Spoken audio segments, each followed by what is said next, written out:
Hey everybody, this is D Hunter, bringing another action figure review. Today, we're going to look at the Hasbro Indiana Jones Adventure Series Target exclusive, The Last Crusade Kazim. Like I said, this is a Target exclusive figure, just popped up on the app, and bam, I noticed it said he's in stock at a nearby store, so here he is. Let's take a look at the packaging. As you can see, Indiana Jones Adventure Series Kazim by Hasbro. Here's the front, pinstripe suit, little red hat, checklist of a bunch of other Indiana Jones figures. Backside, here he is. Looks like he comes with a few different guns. The bottom, got a bunch of credits. There's his barcode, if that helps anybody. So no further ado, let's open him up.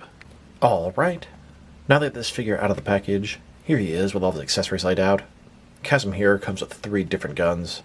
But before we take a look at those, let's talk about and check out the actual figure. So this is Kazim from Indiana Jones and the Last Crusade. He's played by Kavork Malakin. He's part of a brotherhood that protects the secret of the Holy Grail. He's on the good side of things in the Last Crusade. This is a Target exclusive figure, so let's take a look. Starting with his face here, he's got a strong mustache, that little red hat here. I'm not sure what the name of that is. I'm sure it has a name. Somebody wants to drop me a line in the comments. I'd appreciate that. Curly hair, looks pretty good. He's got a rose on his pinstripe suit. Looks like a yellow tie. White shirt underneath. Kind of looks like a gangster with that suit on. Brown dress shoes. Single jointed knees. Single jointed elbows. But overall, a good looking suited figure. And just a closer look at his face and head sculpt.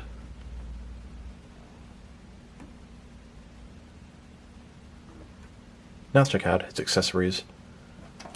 He's got this old school style pistol. Has sort of a square look to it where the trigger is. A little brown on the handle, thin barrel. Then he has this semi-automatic weapon. You can see a nice little sculpting detail on the barrel. It's got the magazine on the side, brown and gray colors. And then we have this rifle here. Once again, brown and gray colors. They all have a pretty good sculpt. The gun strikes me as a little bit small. Here's Kazim holding his pistol.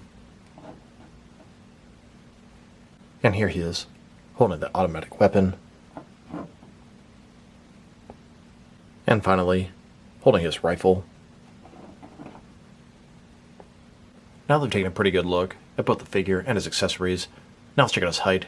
And that's my biggest complaint about these Indiana Jones figures. They're definitely smaller than I would have liked. They're pretty much the true 1/12 scale, which is about 6 inches tall. And I prefer my figures in the 1/12 scale to be about 6.5 inches tall, which I know is not the true 1/12 scale, but these guys are shorter than Marvel Legends, and that bothers me. A little bit taller than Star Wars Black, thank God. From bottom to the top of his hat, standing at about 6.1 inches tall, which can translate to about 15.5 centimeters. And if the top of his hat is 6.1 inches tall, the top of his head is probably about 5.9 inches tall. Now for his articulation. Starting with his head here, of course, it can rotate from side to side. He can look up, not very much, down, pretty good amount. Can tilt his head from one side to the other. His articulation at the top of the neck and the bottom of the neck. Personally, I'm not fond of that. I don't think it looks very good down there. The gap is kind of noticeable, depending on how you have the guy posed. And I really don't think it's necessary. It doesn't gain you very much. Shoulders on a ball joint, less than 90 degrees. Up, down, around. Single jointed elbow goes in more than 90 degrees with rotation. His wrist can rotate and it's going to be hinged as well. Torso, I believe it's one solid piece. Even if it's not, you're not going to get much function out of that. Ball joint in the waist, rotate around, forward and back. Legs go out about this far. Ball joints forward about that much. Back, not much at all. Thigh cut, single jointed knees with rotation, and then his ankle, forward and back, tilt rock, no traditional rotation, you get that in the knee. Here's Kazim, standing in some ruins, defending the Holy Grail, as that is the purpose of his brotherhood. Now let's check him out, next to some other action figures, starting off with some other Hasbro Indiana Jones figures. Here he is, next to the Temple of Doom, Club Obi-Wan Indiana Jones. This is the other Target exclusive they've made so far, and I'm sure there are going to be plenty more to choose from. Here's Kazim, next to the first wave of Indiana Jones figures. These are all based off of Raiders of the Lost Ark.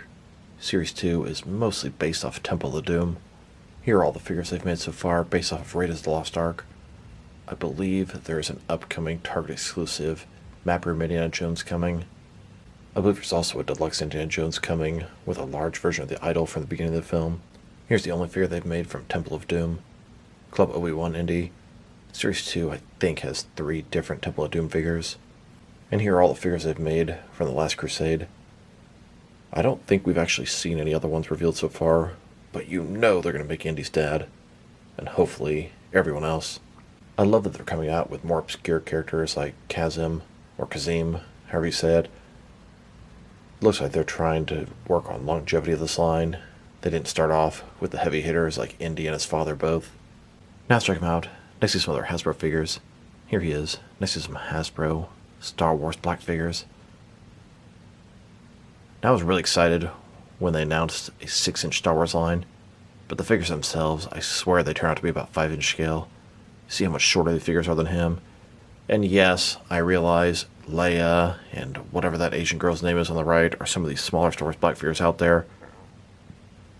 But the fact they are so small, smaller than the other Hasbro lines like Marvel Legends, Fortnite, G.I. Joe, or Power Rangers, it's very disappointing. I just can't get behind this line. I'd buy several of the characters to use as background civilians, but not if they're going to be like children next to the rest of my action figures. And here he is, next to some Hasbro G.I. Joe classified figures. Now, this is the scale I was really hoping the Indiana Jones line would be. Unfortunately, they came out smaller than G.I. Joe, but larger than Star Wars Black. So, it could be worse, but I wish they were just a little bit bigger so they'd fit in with the Marvel Legends and G.I. Joe crowd. Essentially, the rest of the Hasbro universe. And here he is, next to some Hasbro Marvel Legends. He's not too far off. He should be about the size of Moon Knight. And you see, look at their shoulders.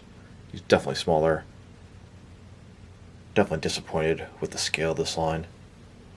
Still, I'd like Indiana Jones enough to commit to it. And honestly, I like Star Wars enough as well, but that's a can of worms that I can't open. My word, if I started collecting those, I'd want like 20 Stormtroopers, and 20 of this, and 20 of this, and 20 of this, etc. And I would just be complaining how small they were the entire time. Then, next to some Hasbro Fortnite Victory Royale figures. These guys scale with Marvel Legends. G.I. Joe figures scale with Marvel Legends. The Power Ranger figures scale with Marvel Legends. Why, oh why, are the Star Wars and Indiana Jones figures smaller? Sigh. Now let's check him out, next to some action figures from different various companies, so we can see how he fits in, both scale and style-wise, in case you want to know which lines you can mix him with. Since he's a half-price row Indiana Jones figure, they're typically the 6-inch scale. I'm going to start off my comparisons with some of these smaller action figure lines I collect, and work way larger. Here he is, next to some Jazzwares Fortnite figures, and here he is, next to some SH Figure Arts action figures, which are some of the smallest action figure lines that I collect. And these indie figures are even smaller. Okay, I'll shut the fuck up about the size now. Here's Kazim, and I realize it's probably Kazim after doing this entire video, next to a bag of Granny Smith apples. And he's even smaller than those! And here he is, next to some Mafex figures. Then, with some Mattel, DC Universe Classics, and Multiverse figures. And here he is, standing with some Mezco 112 collective figures. And now, with some Jazzwares AEW wrestlers. Then, with some Mattel wrestling figures. And here he is, standing with some NECA figures. Then, with some DC Direct and DC Collectibles figures. And here he is, with some McFarlane toys. And now, with some DST or Diamond Select toys. And finally, next to some Jack-specific wrestling figures. So overall, he's a pretty nice figure. The likeness, it's kind of soft, not as good as the other Indiana Jones figures.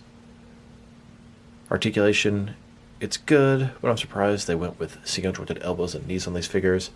Accessories, pretty good. 3 guns, plentiful. You can use some of them for your other indie figures. Sculpt and paint job, good. His height, that's my biggest issue. He's just a little bit too short. Overall, I'm going to give him a 6 out of 10. I could see myself using this guy in a lot of different action figure scenarios, although it might require some camera manipulation. So this is D Hunter. Thank you guys for watching this video. If you liked the video, press like below. If you have anything you want to say with the video, add it to the comment section. If you want to see additional action figure reviews from me, press subscribe. I do appreciate when you do that.